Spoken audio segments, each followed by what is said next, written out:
Hello, my name is Jean-Pierre Valentin, and this is my ME341 project milestone 2 check-in. And so far for this experiment, what I've completed is I've completed the experiment, and in completing the experiment, I recorded my data and created the tables that correspond with the data. After completing all this, I'm still a little concerned with step 9, which included plotting the data.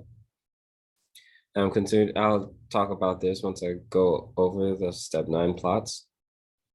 But here's my experiment setup, experimental setup.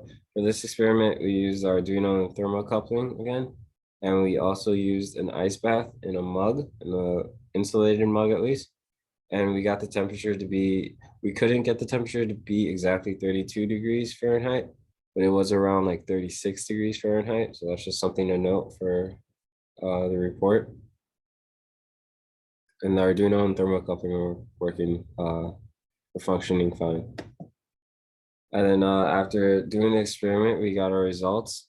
And for step 7, we just collected the thermocoupler, how long it took for the thermocoupling to reach back to room temperature after being placed in the ice bath.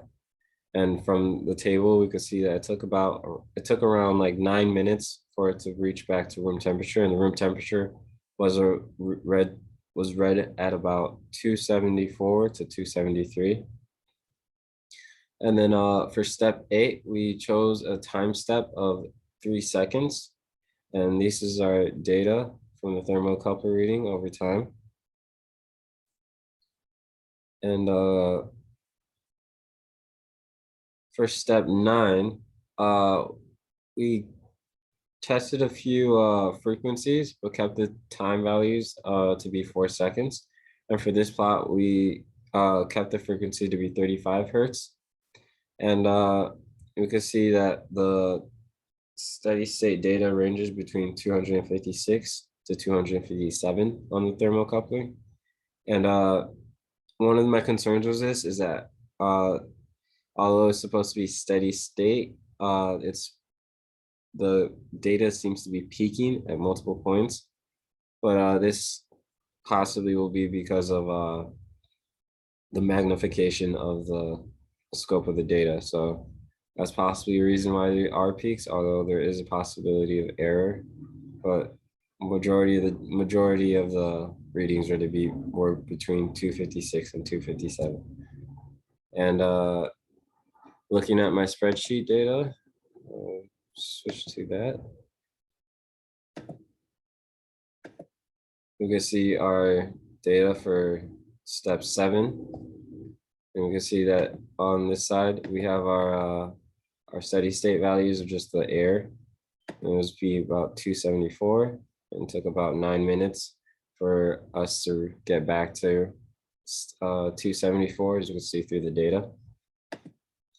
And then for our dynamic response, this is our data. And for our step 9 steady state response, we tested 2 frequencies, one being 25 hertz and the other being 35 hertz. And this is our plot for 35 hertz. All right, and then answering the last question, the reason we should use a large insulated cup for this experiment would be because with an insulated cup, it reduces the amount of heat flow into and out of the ice bath, allowing for a more accurate collection of data.